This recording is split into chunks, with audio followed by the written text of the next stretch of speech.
It's Christmas time, and sometimes that makes it awful hard on families. Today on Recovery Monday, one family that knows recovery. Live. I am redeemed. You set me free. So I'll shake off these heavy chains and wipe away every stain. That I'm not who I used to be. I am redeemed. It is the 23rd day of December in the Lord's year 2013. I'm J. Michael McCoy, and this is Powell CDC's Recovery Monday. And usually we don't date these shows because we want to air them for the best of and down the line. But it's important today that we note that this is 2 days before Christmas. And for those of us that are in recovery, the holidays are extremely difficult, or before we got into recovery. The holidays are extremely difficult. One of the first things I learned in my 12-step program was that families are a petri dish for resentments. In other words, though, you know what a petri dish is. They use them for science, and they put stuff in there, and they make them grow, and so they can see how things work together. Well, resentments grow in a petri dish with a family sometimes, and the holidays can be so difficult. If you were listening to our program last week, we discussed how one young lady wanted her favorite uncle to come to Christmas, but her favorite uncle liked to drink, and liked to drink a lot, and none of the family appreciated it when Uncle Fred got snockered. And so the young lady had called me and said, "Hey, can you talk to my family so they'll accept Fred?" And my response was, your family doesn't have to accept Fred. It's Fred's drinking problem. It's not the family's drinking problem. So today we've got a mother and a father and a daughter and a son, all older. Well, not older. I mean, the mom and dad are really old, but the kids are not old. But it's the Stafford family. And for those of us who are in recovery in this community, most people know Jim and Lila. They are rocks in the world of the 12-step program. I don't know if we could ever count the lives that the two of you have saved. And now you work at Powell CDC, so that number has grown. But you both have sponsored hundreds of people, probably? Yeah, probably. And their two grown children, Ashley and Tyler, are here. Tyler's in from California, and Ashley lives here in Des Moines, right? Live here in Des Moines. And so they volunteered, and I am so thankful that you guys did this. I think this is great to have an open, frank, bold conversation about families in recovery, because tomorrow or the next day or sometime here in this week, almost a third of the United States is going to be in a different home with family. And most of the time, that's a difficult time. So welcome to Lila, who is my regular co-host for Recovery Monday. Welcome to Jim, who's been here before. Ashley, this is your first time on the show. Thank you. And Tyler, thank you for flying in from California. And you flew just for this show, right? Absolutely. Absolutely, just for the show. And I just learned Tyler a little bit ago is well, are you a budding comedian or are you a budding MC? A little bit of both. I have my own video blog on YouTube where I talk about really embarrassing moments from my childhood. A lot of them involve the family. Really? So it's more just like storytelling that happens to be like, unfortunately funny. Hey, Chris, let's get the name of that YouTube channel up on the screen. What is the name of the YouTube channel? It's youtube.com/ironingmyunderwear. And it's just one word, ironing. Like I'm ironing? Like I'm ironing my underwear, yep. That's because he used to do that. I used to iron my boxers every single day before school. I was like OCD about it. I don't know why. Wow. It was weird. Did anybody ever see the boxers? No. It was just like a comfort thing. Well, I know where it comes from. Your mother probably used to tell you, you better have clean underwear if you have a car accident. That's exactly right. Yeah, okay. So ironing my underwear on YouTube. There we go. It's on the screen. And for those of you listening on the radio, it's ironing my underwear, and that's youtube.com/ironing my underwear. I can honestly tell you, in 40 years in radio, I don't think I've ever said that term, ironing my underwear. All right. I'm going to warn you, though, there's some cussing in there. Yeah. Okay. So, yeah, maybe kids shouldn't be listening to it. Okay. I feel like Andrew Dice Clay's father. I don't think it's that bad. Oh, my. I hope it's not that bad. No. Let's start with you, Lila, because you're the one that really drove to have this family, your family, on this program today. Where's your passion come from that you wanted to highlight your family in this holiday season? I think I wanted it because, first of all, I'm very proud of him. But I want other families to know what a family in recovery looks like. You know, I have run across so many people that don't want to communicate with their kids, or that they, if their kids are in trouble, then they get mad at their kids, but they don't want to own up to what they're doing themselves. I see that all the time, where the parents want to continue to drink and continue to use, but their kids have to straighten up. So I guess I just, I want people to know that it starts with the parents, and whatever they're doing, the kids are going to do. Now, I know a little bit of your story, and we don't need to go through all of it over again, but basically in the short haul, the two of you, Lila and Jim, you were heavy partiers. You bet. White-collar partiers. And Lila, you decided to get sober first. Well, no. I told him we were going to get sober, or together, or else it was going to be the end of our marriage. And how long had you been married at that time? 3 years. Wow. What were the first 3 like? Pretty tough? Well, yeah, but it was wild and crazy. Okay. And I basically said, we have to grow up here. You hadn't had children yet. No, we had his children. But you knew that you couldn't have that level of lifestyle. Right. Okay. And you said okay. Sure. But you didn't I made a solemn oath. Yes. And I kept that oath whenever I was around Lila. Okay. However, when you weren't around her. Oh, no. Then I made up my own rules. Yes. And I love the story that you got a DUI. It's hard to get a DUI and continue that I'm story. sober. Yeah.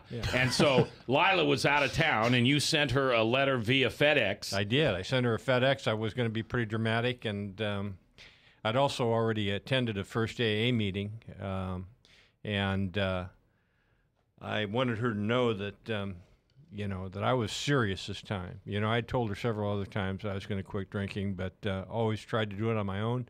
Didn't have any support, and so you didn't go to a 12-step program before that? Did not. How about you? Did you up front? No. You white-knuckled it too?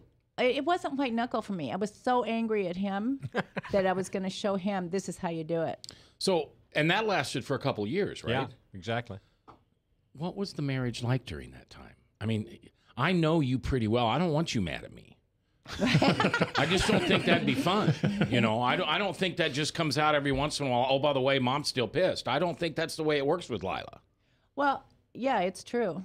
And on the other hand, she didn't know that I was drinking. But I knew something was wrong. I kept and I thought that he was secret having from an her. affair. So it wasn't like she knew I was drinking. And okay. But all right. So how did you justify the fact that you could go days, weeks without a drink? Well, that was a part that was so baffling to me, and that's why I didn't think I was an alcoholic. Yeah. I wasn't physically addicted. I knew that alcoholics, anyway, I thought were physically addicted, had to have alcohol every day, and if they didn't, would get the DTs.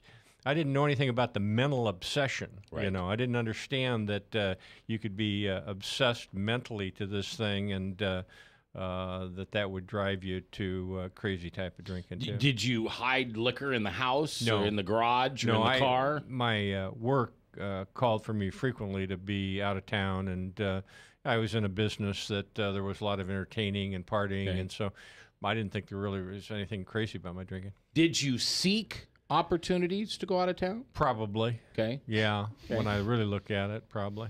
All right, so you get this letter, and it's the guy's walking up the house to the letter, and you thought for sure was he admitting to an affair. And it was an affair, but an affair with the bottle. Right. But I thought it was an affair with a lady, and I saw FedEx trucks do not come by our house at the lake, and so I knew. I looked at my sisters, and I started crying. I said, "That's a letter from Jim. He's having an affair." And so when you found out it wasn't a female, were you happy or sad? I was happy in one sense, and then really upset, that he'd been lying to me.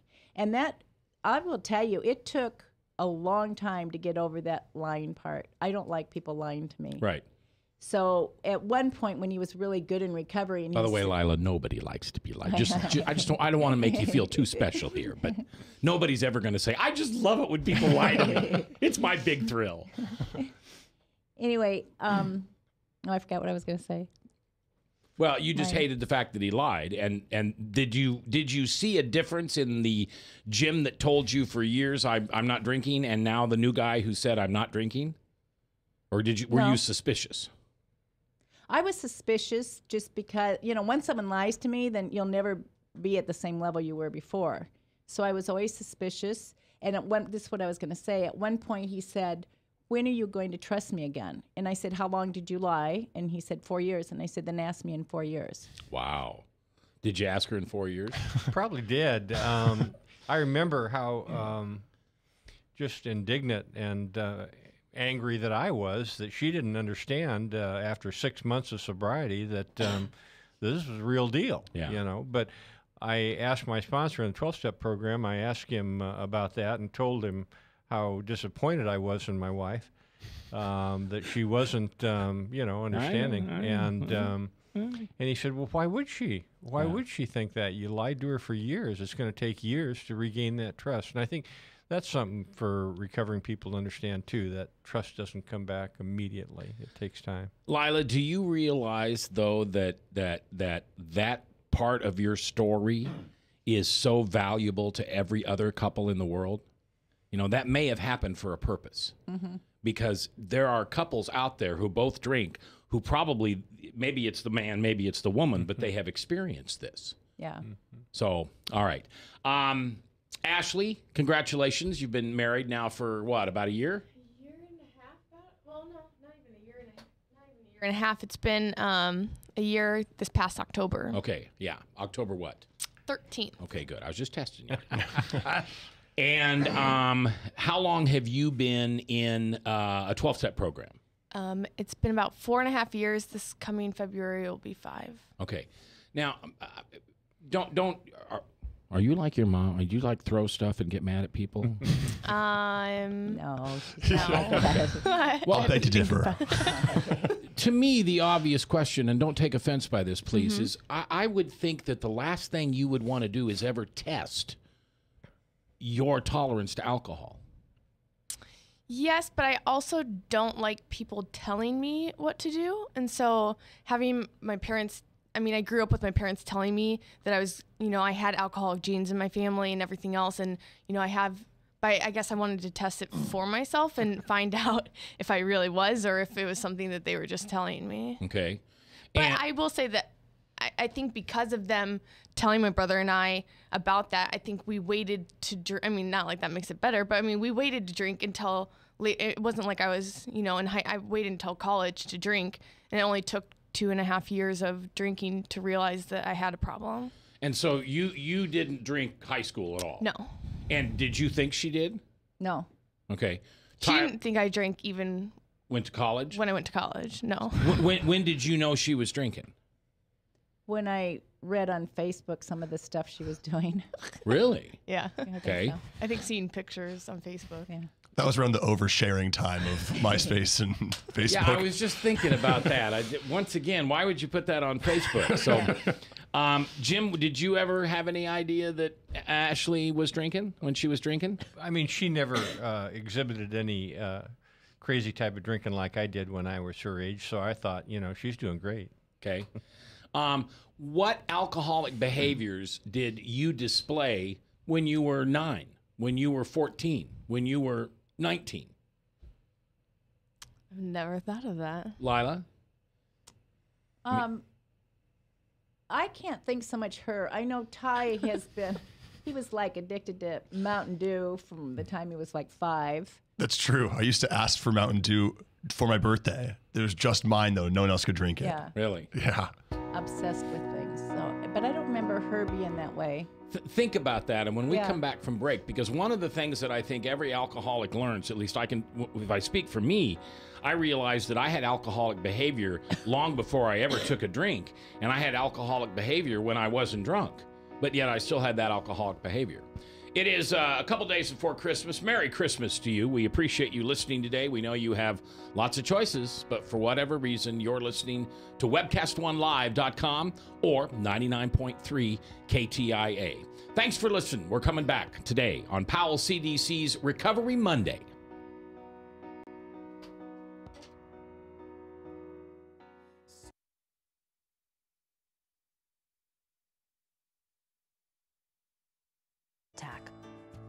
A woman who struggles daily with diabetes and her memory. A boy whose headaches keep him out of school. A mother who one morning discovers a lump.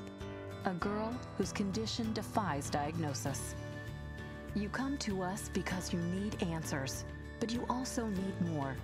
You need understanding of what you're going through. You need comfort. You need to be treated as an individual, not a condition. You need to be included in your own care. You are the point of everything we do.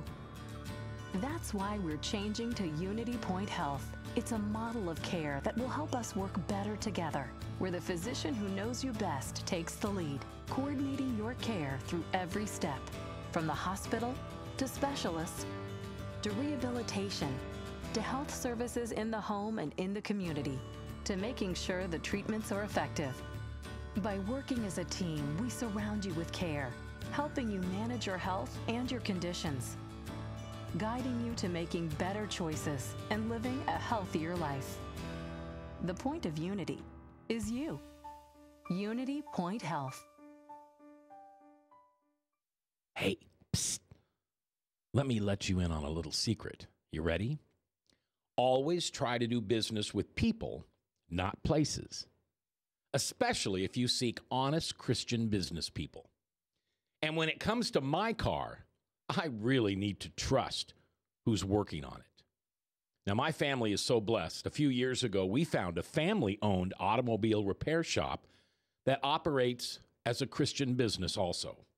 Open, honest, reliable, trustworthy. It's AMCO on Hickman Road in front of Kmart. And it's a family-owned Christian operating business. This family treats your car as if it was their car. Everything from oil changes to transmission repair and everything in between. So the next time you feel the need to be at peace with your choice of who you can trust with your car, give AMCO on Hickman a chance to serve you. And tell them Max sent you. If Tom Coates from Consumer Credit of America was your personal webmaster, Tom would filter out all bad debt emails. If Tom was your mailman, you'd never get any debt reduction junk mail. If Tom Coates was a lineman, he'd block any phone calls offering to reduce your credit card debt. Hi, I'm Tom Coates with Consumer Credit of America, and we're still your best choice for credit counseling. We're local, we're accountable, and we can do more. You make the call when the time's right for you. When it comes to competition, there really is none for Consumer Credit of America. From the RE/MAX Real Estate Concept Studios, this is Webcast One Live. 20 minutes after the hour on this 23rd day of December, 2013. I hope you're getting ready to have an amazing Christmas. It is what you make it. Don't be a Scrooge. I was a Scrooge for a long time, and it ruins everybody's Christmas. And now, as a sober Scrooge, I work really, really hard to make sure that my wife, who loves Christmas, like a little girl loves Christmas, that every Christmas is just spectacular for her. And I can't tell you today because she may be listening, but wait till I tell you what I got her. I got her something really cool. She's going to love it. That's probably not true. She never likes whatever I have. I stopped. Years ago, I gave her very personal and intimate gifts. And at some point in her maturity, she decided those intimate gifts were no longer suitable for her. And so I floundered for years on what to get her. And so now every year I have something made for her. Oh, that's great. Yeah, and so I got something really cool.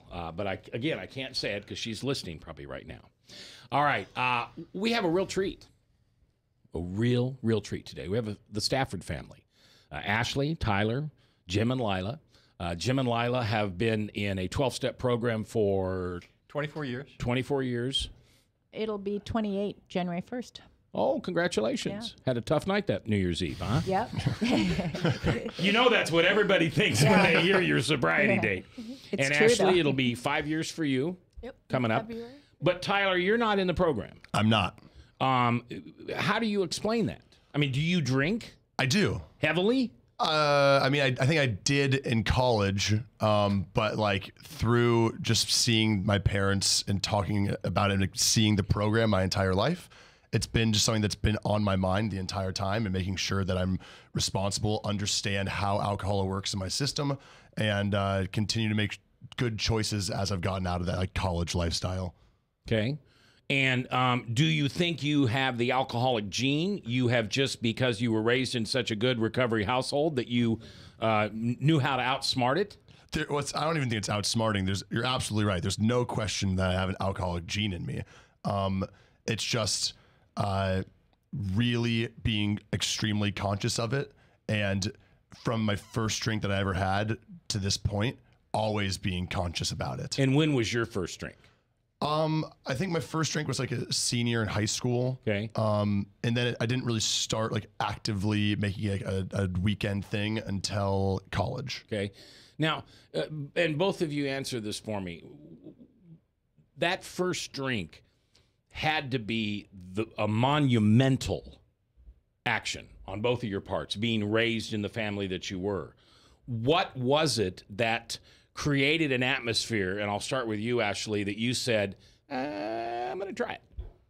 Peer pressure? Yeah, I mean, I don't even know if it was peer pressure because, I mean, I'd gone so long not drinking. I think it was just at that point, I think I was vulnerable at that point too. I mean, it was my freshman year and it was my second semester and I wasn't liking the school that I was at and I was out of state and like the people that I was hanging out with were drinking. And I think I just decided that I wanted to try it. I mean, I don't know if it was even peer pressure as much as it was just telling myself that I wanted to try it. I mean, because I would assume there's this voice in the back of your head, you know, no. Yeah, at that point I just kind of said like, oh, well, like. Was it rebellion? Yeah, I think. Okay. I think it was. I think I had always done everything by the book. Yeah. And I was, at a Christian school in Florida and doing everything the way I always should. And I think it was just my time that I wanted to rebel. And what was your first drink? Whiskey shots. I mean, it's not a problem, but because I didn't grow up with alcohol in my home, I didn't technically know what normal drinking was. So when everyone's like, let's do shots of whiskey, I was like, oh, okay. Like, I didn't know that normal people probably put other, like Coke or something with it. Like, yeah. I had no idea. So I was just taking shots of whiskey thinking that was normal drinking. And how was it the next morning? I mean, I think truthfully, for a while, like, it wasn't, I mean, I felt obviously not that great the next morning, but I also thought that I had a high tolerance. So I thought that, like, I was actually, like, really good at drinking because I thought that, pretty much the whole time all I drank was whiskey because of that first time. How about you, Tyler? The first drink was in my friend's basement. It was like a warm beer. It was not good. But I think the reason, like, why did I do it? What was making me feel like I'm doing it? I've always had an incredibly curious mind, and like, although I've been raised in this environment where like it has not been around, I have seen other environments, like my friends' parents, who were incredibly responsible about it, and I knew that alcohol would not be around for this long if there wasn't like something good about it. Okay. What's the biggest myth that you said, oh, that's not a big deal around drinking or partying? Your parents had taught you this voodoo, this don't ever touch it. You have alcoholic genes. You have alcoholic behavior. Look at what happened to us. Look what it can do to people. I would imagine you met many of their sober friends who had been through hell and back, lost jobs, lost marriages, lost vehicles. So what was the biggest myth that now, Mom, I'm sorry, but that wasn't that big a deal? I think it is just that coming from this particular family, that it is possible to responsibly drink. And I think that's the big notion, is that obviously you have a significantly higher chance being raised in a family and having the genes that are alcoholic genes to be an alcoholic. But I think as long as you really keep that in mind, and from your first drink, recognize that and don't allow yourself to be put in a position where you're going to fall down that slippery slope. What was the worst thing about being raised by alcoholic parents in recovery?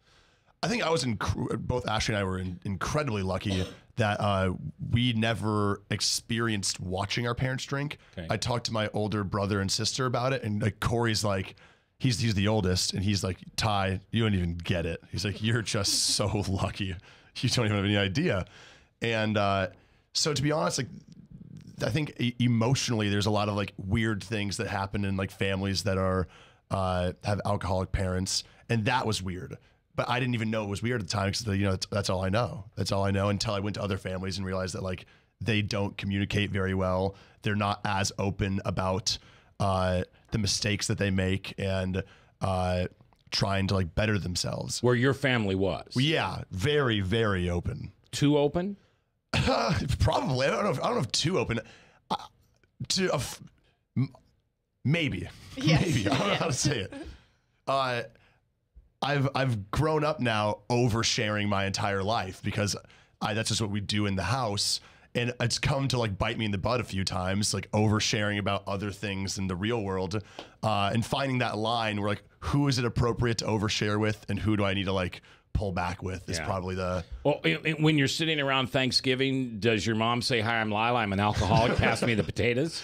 No, we do go around and say everything that we're thankful for the year, and that's a nice tradition that we do. No, but we have.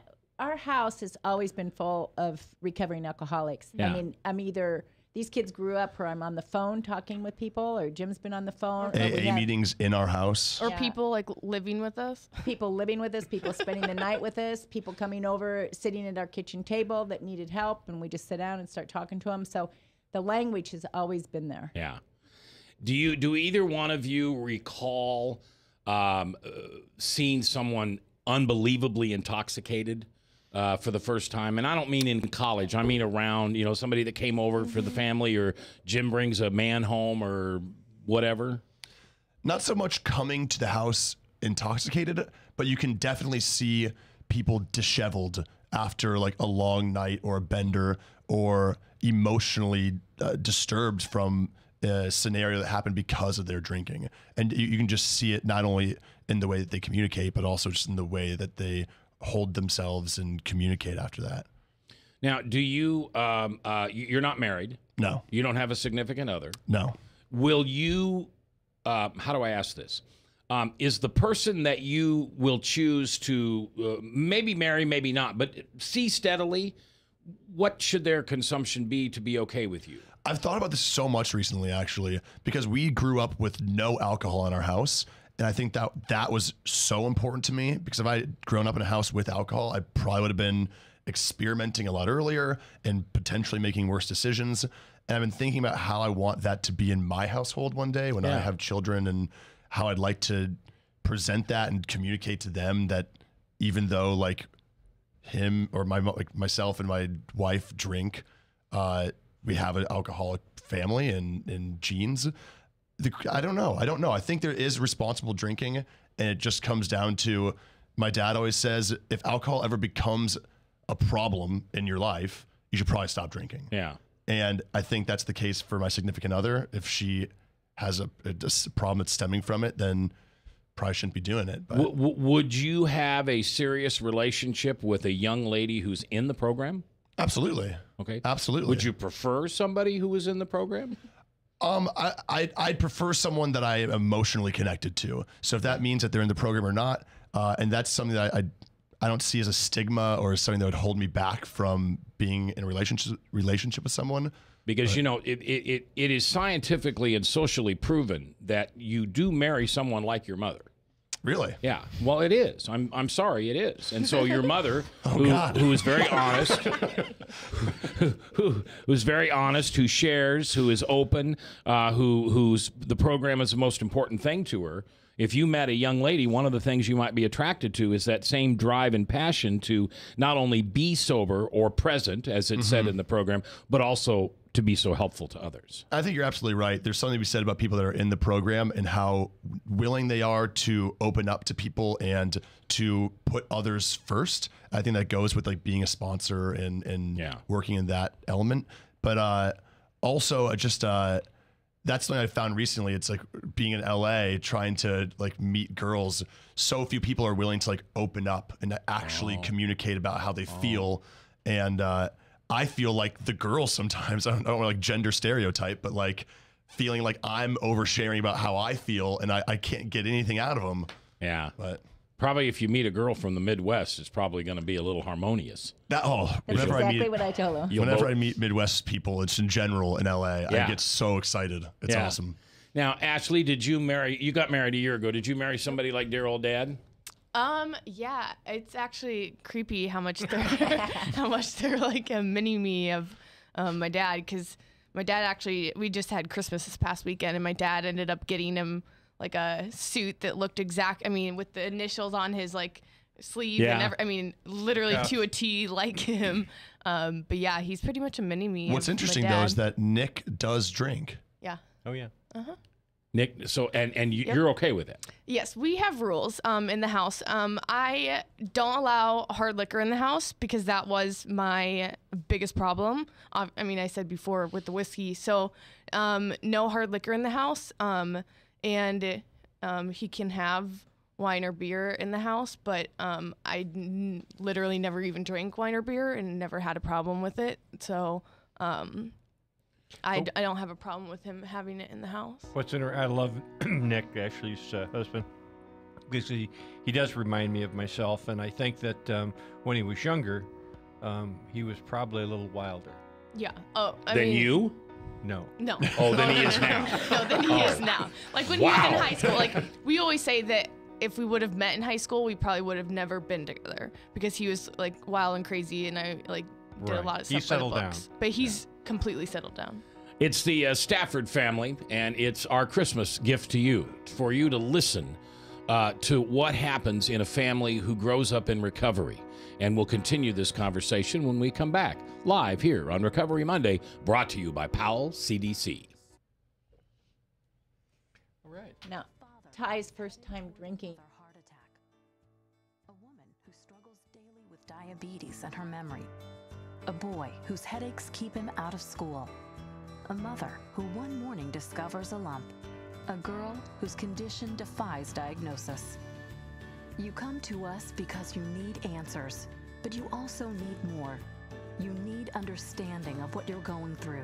You need comfort. You need to be treated as an individual, not a condition. You need to be included in your own care. You are the point of everything we do. That's why we're changing to Unity Point Health. It's a model of care that will help us work better together, where the physician who knows you best takes the lead, coordinating your care through every step, from the hospital to specialists to rehabilitation to health services in the home and in the community, to making sure the treatments are effective. By working as a team, we surround you with care, helping you manage your health and your conditions, guiding you to making better choices and living a healthier life. The point of Unity is you. Unity Point Health. Hey, psst. Let me let you in on a little secret. You ready? Always try to do business with people, not places, especially if you seek honest Christian business people. And when it comes to my car, I really need to trust who's working on it. Now, my family is so blessed. A few years ago, we found a family-owned automobile repair shop that operates as a Christian business also. Open, honest, reliable, trustworthy. It's AMCO on Hickman Road in front of Kmart, and it's a family-owned Christian operating business. This family treats your car as if it was their car. Everything from oil changes to transmission repair and everything in between. So the next time you feel the need to be at peace with your choice of who you can trust with your car, give AMCO on Hickman a chance to serve you. And tell them Max sent you. If Tom Coates from Consumer Credit of America was your personal webmaster, Tom would filter out all bad debt emails. If Tom was your mailman, you'd never get any debt reduction junk mail. If Tom Coates was a lineman, he'd block any phone calls offering to reduce your credit card debt. Hi, I'm Tom Coates with Consumer Credit of America, and we're still your best choice for credit counseling. We're local, we're accountable, and we can do more. You make the call when the time's right for you. When it comes to competition, there really is none for Consumer Credit of America. From the RE/MAX Real Estate Concept Studios, this is Webcast One Live. All right, welcome back. 23rd day of December. Merry Christmas to you. I hope you have a wonderful Christmas. I hope you put the most important reason for the season in the middle of it. If you are an individual who doesn't have a church to go to and you're listening to this, our church, all of our church, Lutheran Church of Hope, has 9 services. There are 8 left, 5 and 7 tonight, and then on the odd hours tomorrow, 1, 3, 5, 7, 9, and 11. And we would invite you to come. It will be an experience that you probably have never experienced unless you've been to one of our Christmases. They're pretty cool, aren't they? All right, Ashley, what was the wake-up call for you? When did you finally figure out? This is a good story. Oh, everybody's laughing, so there must be a good story here. It was actually Valentine's Day, and I'll just get to the end. I basically got in a car accident. I ended up hitting a median. Had you been drinking? Oh, yes. Okay. Like nonstop all night. Okay. I had a But date. in her head, she thought she was the most sober of everybody. Yeah, I actually was the sober driver from the bar to the house where my car was, sadly. But obviously drunk enough where I blacked out and then hit a median. Was this here in Des Moines? Yes, it was out. It was not in Waukee. I thought I was in Waukee, but I think I was out in Johnston because I called my parents. I never, ever would call my parents if I was drinking because it just scared me. And I just got this, to me, like a God moment that I didn't feel safe when I was driving, but I had obviously just hit a median. Hadn't all the tires popped on your car too? Okay, so one of the... Gee, Ty, nice of you to, that's kind of a big deal. So you didn't really just hit the median. Yeah. You kind of wiped it out. Yeah, it popped one of my tires, and I guess I was driving on the rim, and it was sparking. And I pulled over into the only lit area and called my parents and said, I don't feel safe driving. Can you come pick me up? I think I'm out in Waukee. And I gave them the little street address that was lit up. It was a horrible snowstorm. Yeah, horrible. it was, and it was I told her to get Valentine's out of Day. her car and read the signs because she thought she was in Waukee, and then They had him followed. like MapQuest it basically and do a scavenger hunt to find me. And we can joke about it now, but it actually is like incredibly like terrifying when you really think Oh, about yeah. it. But like, just so much could have gone wrong. in that Where were scenario. you, Ty? I was at home. I wasn't in college yet, or maybe I was a freshman or I was a senior in high school, one or the other. Okay. But I I think you remember were being freshman, home. 'cause I was a junior. Yeah, But it I have was. to We tell were you- back for something though. I have to forget tell you, I what. was so proud of her for calling, and it was late, but I didn't mind getting up and going to get her because I thought, boy, she's showing some real, being very Mature. smart about it. And so we ended up finding where she was, and we got to her car, and I couldn't believe it. There was no wheel. There was no tire. Tire. It was just on the wheel, and she'd obviously been driving on this wheel for some period of time before she stopped. And And you I were re- alone? Yeah, I was alone, and I remember my mom saying, "Ashley, what happened?" And I was like, I just pulled over. And I remember someone pulling over and saying, "Are you okay?" And I just remember like rolling down my window, and I was scared of them, thinking they were gonna like rob me or something, and thinking like, no, like my mom's coming, don't worry. And then it wasn't until my mom came and said like what happened, get out of the car, that I looked at the car and realized that the front part of my car was gone. Who answered the phone? I think I did. Yeah. Did you, in her voice, know that she'd been drinking? Yes. Yes. And Okay. she said, I don't feel safe. Oh, okay. And I was just scared to death. And then when I saw the car, I was more scared. But trying to find her was the worst part. And I too was proud of her for calling. So, but both of you went to Yes. find her? Okay. I just can't only imagine you Well, at she that just moment. kept saying, the next morning she said, don't talk to me, don't say anything. You don't have to bawl me out. She already felt enough shame, felt guilty. And then you asked, I think, you said, I want to go to AA.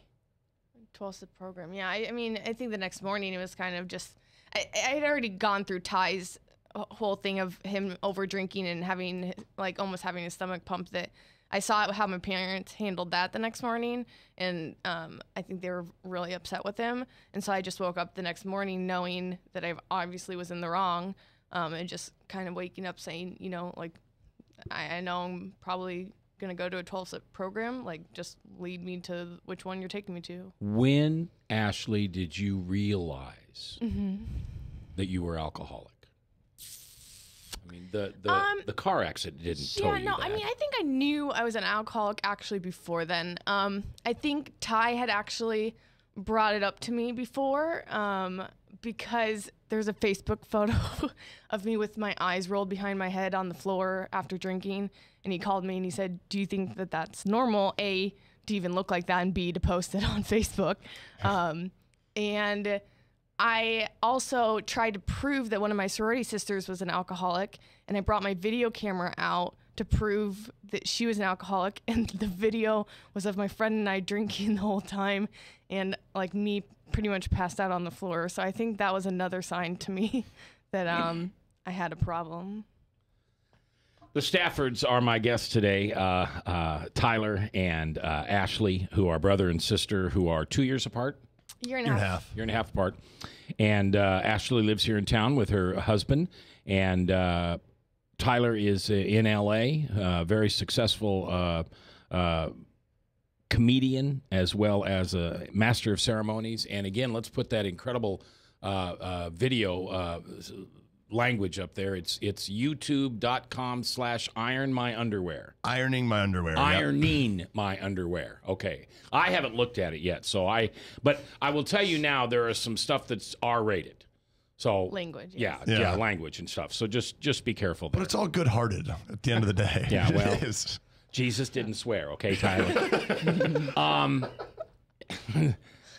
Ty, what was it like as a brother to watch your sister go through that?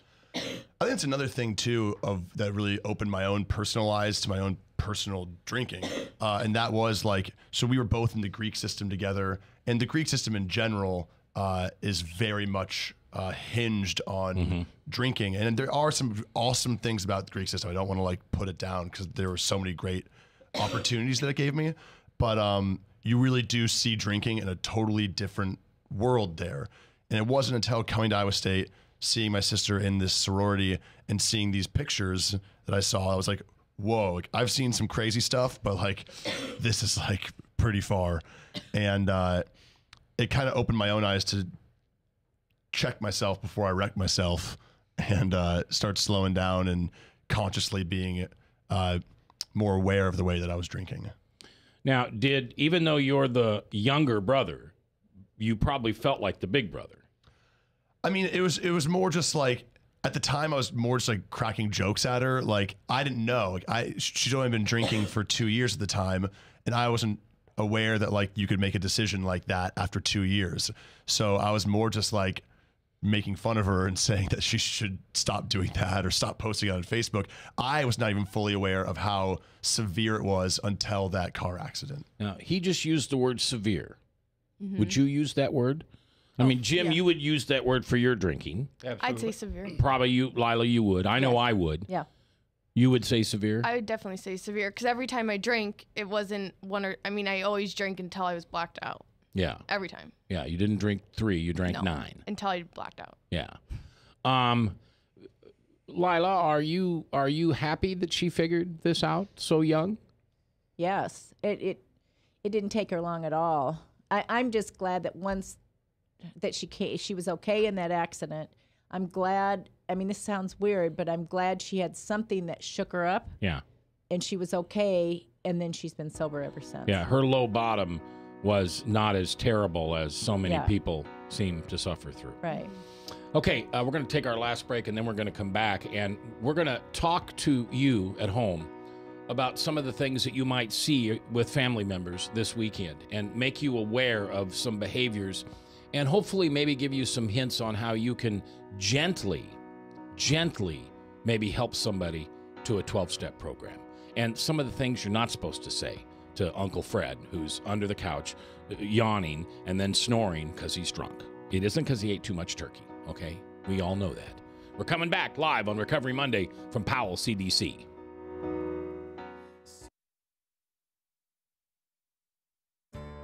mother who is headed toward another heart attack. A woman who struggles daily with diabetes and her memory. A boy whose headaches keep him out of school. A mother who one morning discovers a lump. A girl whose condition defies diagnosis. You come to us because you need answers, but you also need more. You need understanding of what you're going through. You need comfort. You need to be treated as an individual, not a condition.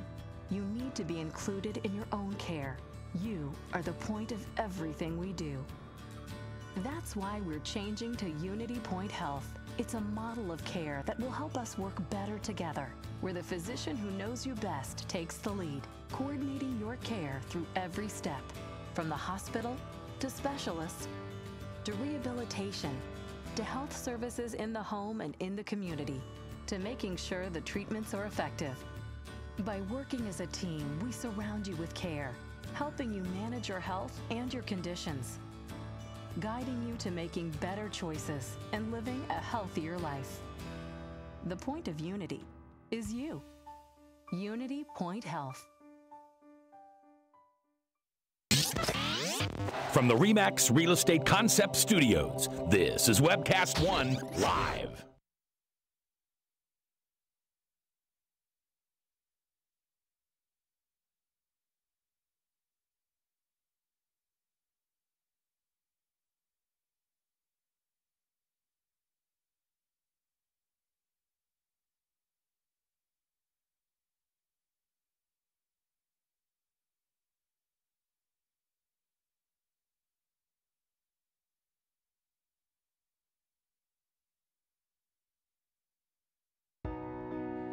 Ten before the top, Salem Radio Network News, and then Michael Mudloff with True Blue from Westkirk Presbyterian Church. Tomorrow and Wednesday will be best of shows, as everyone here will be celebrating Christmas. And then Thursday and Friday we'll be back. Friday is going to be a great show. We're just going to talk about, Maddie's going to be in, and Kelly's going to be in, and we're just going to talk about some of the things that Jesus has taught us this last year. So that's coming up Friday on View from the Pew. Remember that Powell CDC does have inpatient detox as well as inpatient programs, and it also has a lot of outpatient programs. And you can certainly go there and talk to a counselor. You can talk to somebody like Lila. And no, not everybody that goes in needs that type of treatment. Perhaps you've made a ignorant mistake or a stupid mistake. Perhaps you're under some pressure from the law or somebody in your family. It's okay. It's okay to walk in and ask somebody like Lila or a trained counselor to say, do I have a problem? Because the old axiom, well, if you have to ask, you probably do, that's not true.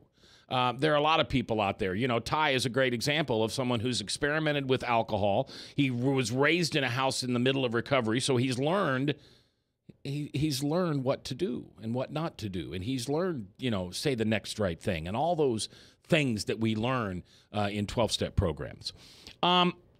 Scenario.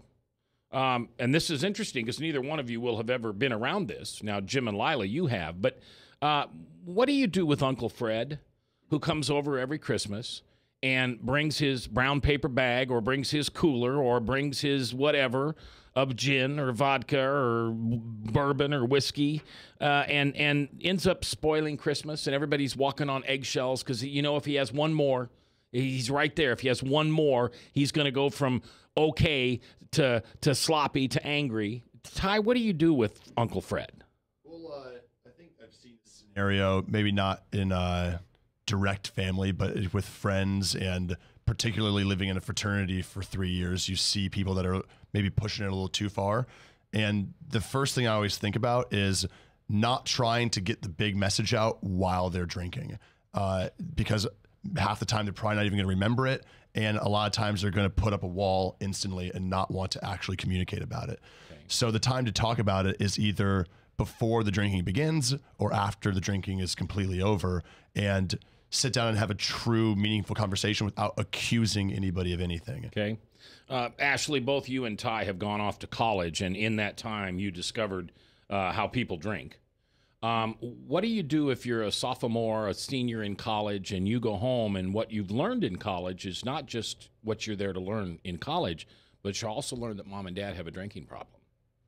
You never were aware of it before. But now you get there and you realize, oh, my mom does that. Oh, my dad does. You know, watching Fraternity Brothers. You think, oh, my gosh, that's terrible. How do you approach mom or dad?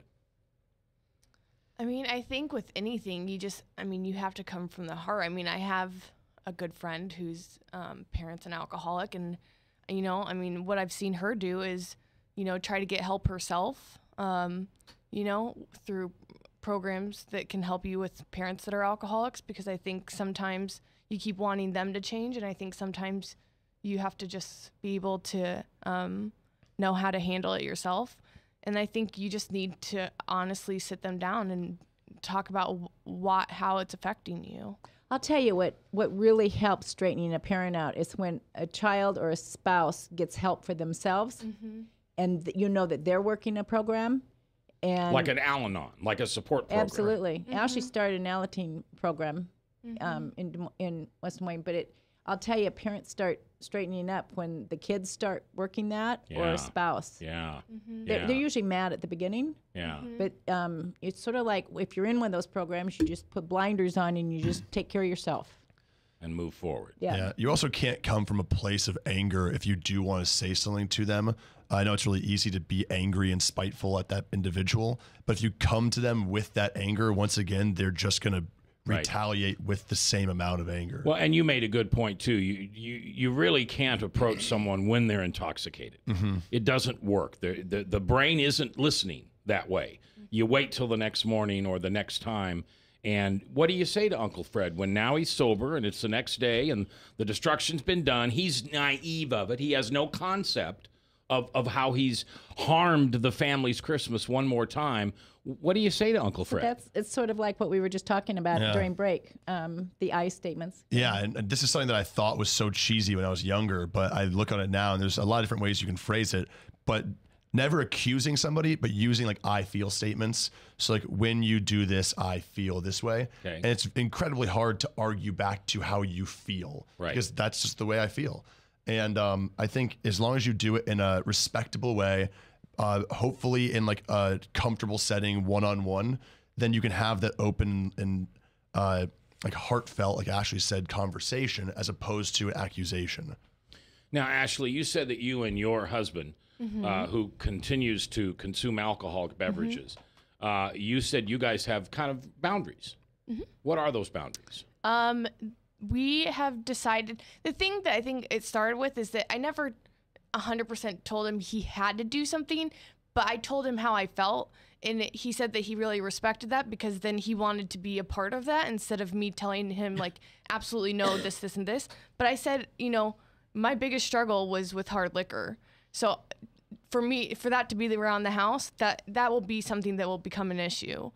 So we don't have hard liquor in the house. And then, which isn't a big problem for him because he doesn't drink hard liquor really. He's a big foodie, and so he loves wine.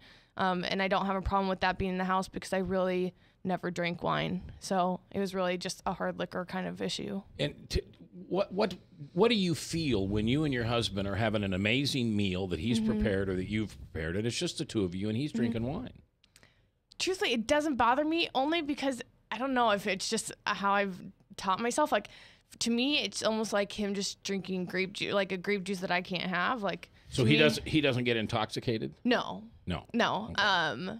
I've only seen him intoxicated once, and it was with my brother. Oh, you're the culprit, huh? No, I really haven't. Is that the bachelor party? Yeah. That might have been it, yeah. It was just, he's very responsible when he drinks, so I feel like I never have to control his drinking. So I think if he had a problem, I think it'd be a different story. All right, very quickly, because we're running out of time. Okay. Will you raise your kids like your parents raised you, being so very aware of this? Yes, I definitely believe so. Ty? Me too. I think it's absolutely so vital to make sure that they're aware and conscious of how severe it can get and where the boundaries and lines need to be set early on. And the open communication. Absolutely. I think is the most important. Just to be able to talk about that kind of stuff. About anything. Yeah. Right. Ty oftentimes has been the adult when it comes to that. With you? Yes. Okay. Well, so you raised him well, good. Because I'm overprotective. And so he'll just sit down with me and say, you know, we need to talk, but talk real here. Well, kids, thanks. I appreciate you. Jim and Lila and bet. Thank Ashley and Ty. Thanks for coming in today, and maybe we'll make this an annual event. Yeah, it'd You be guys fun. come back. And know that you helped somebody today. Every one of you, you helped somebody today. Maybe it's today, maybe it's a week from now. Somebody's going to listen to this podcast and they're going to relate to it, and it's going to help them. So thank you for doing that. Thank you, man. From me, I'm J. Michael McCoy. I love this job. I can't imagine a life without it, but I also can't imagine a life with alcohol. And if you're in that position, call me, and I'll help you. I'll do anything I can to help you have a merry, merry Christmas. God bless.